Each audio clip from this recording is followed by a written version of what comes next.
Hey everyone, I hope you're all doing well today. This time we're going to be talking about Worlds of Power number 4, Castlevania Simon's Quest. This is a pretty fun book. So let's start off with the story. I think this one it's got a pretty fun story to it. You're basically following the plot of Simon's Quest, and a lot of the plot actually gets explained pretty well. Granted, when you play the game, you're not going to have some kid following you around or anything like that, but it's still explained better than I've ever had it explained before. Especially since I never had the manual for this or anything else. I usually just started up playing and nothing really made sense.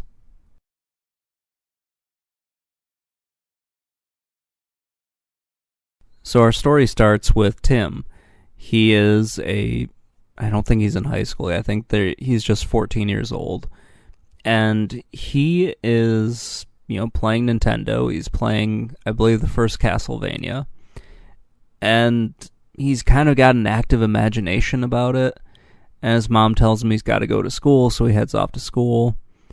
And he immediately runs into just a whole bunch of problems. So a pretty girl says, hey, I want you to... I heard you know a lot about Nintendo games. Where can I buy them? He tells her Blockbuster. And immediately her boyfriend wants to beat the crap out of him. So he does what any other kind of scrawny kid would do. He runs in the bathroom and hides. You can insert a joke about someone else. You know what? I'm not going to... That's too easy of a joke for me to make. So he runs in the bathroom and hides, and for some odd reason, Simon Belmont just teleports into the bathroom and tells him he has to go with him. And I guess Tim figured, hey, my options are getting beaten up or going with a video game character who can apparently teleport. So he goes with Simon. They first go back to his house, then they teleport to the land of Castlevania. Yeah, this is the part where the book just, I don't know, it's very weird. Because Castlevania is now an actual physical location, and that's the world that all this stuff takes place in. I don't know. It's very strange. I just assumed that they were in, Transylvania, the Balkan areas, and everything like that. But no, apparently this is an actual dimension called Castlevania. Yeah, okay.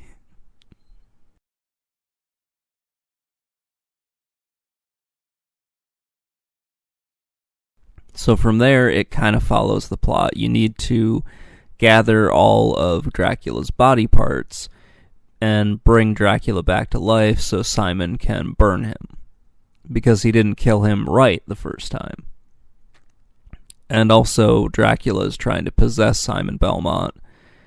Oh, and by the way, they only have 2 days to do all this before Dracula completely possesses Simon.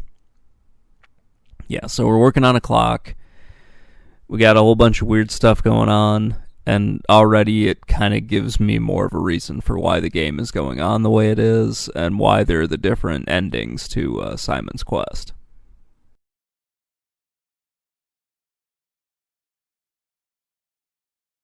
It also gives you a plot point which they kind of pretty quickly forget about. Simon tells Tim that the 7 deadly sins are what's tempting him, and that's how Dracula is basically taking him over. The more he gets tempted with one of the 7 deadly sins, the easier it is for Dracula to take him over. This is brought up one time almost immediately, where Simon wants to go back to the inn and just eat a whole bunch of food and drink a whole bunch of stuff. And then it's not really brought up again. We only really do gluttony, and we don't care about the other 7 deadly sins. It's still kind of a cool moment, but I wish that they had kind of done more with it instead of, what they did.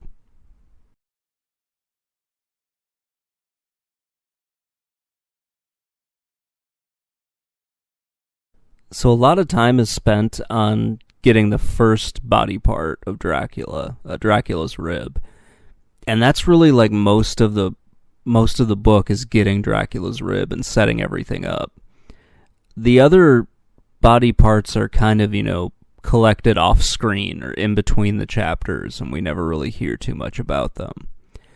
And then they kind of move on to the next part where, Simon has to go and fight Dracula at the end.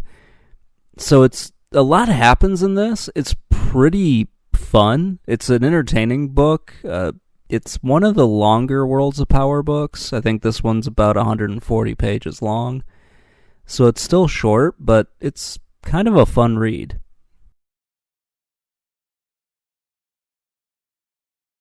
And spoiler alert, just in case you were wondering, they do defeat Dracula. So that's kind of fun. Just in case you were wondering about what happens. Yes, they do eventually defeat Dracula. You get a fairly decent ending to at least the plot of them being in Castlevania.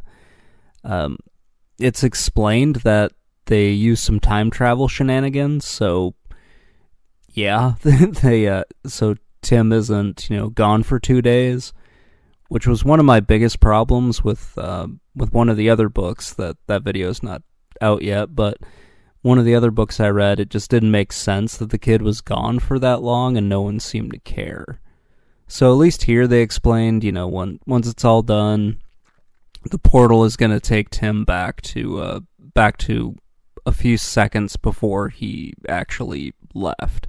So everything's going to get wrapped up and it's all going to make sense and everything will be wonderful. Let me go a little bit more in depth with the ending and just how I was a little disappointed with how one part of the plot wasn't really addressed.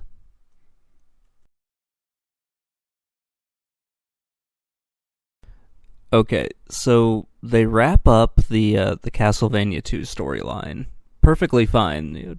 Dracula's defeated, and everything, at least in the world of Castlevania, is great. I'm still not going to get over the fact that the world is Castlevania, but it's besides the point.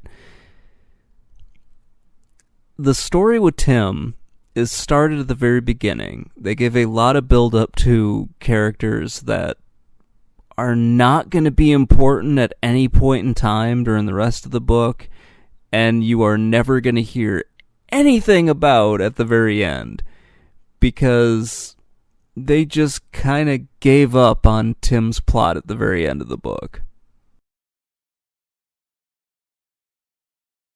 You just kind of assume that he goes back. I mean, they do put in like a nice thing about, confronting your problems and not running away from them, even if it seems kind of scary and everything, and they kind of set up that Tim has grown a lot, he's learned a lot from the last 2 days that he spent in Castlevania, and he's kind of a better person and whatnot.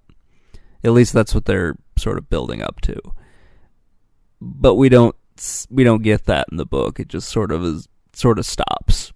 So they kill Dracula, they set up the portal and everything for Tim to go back, they explain that he's going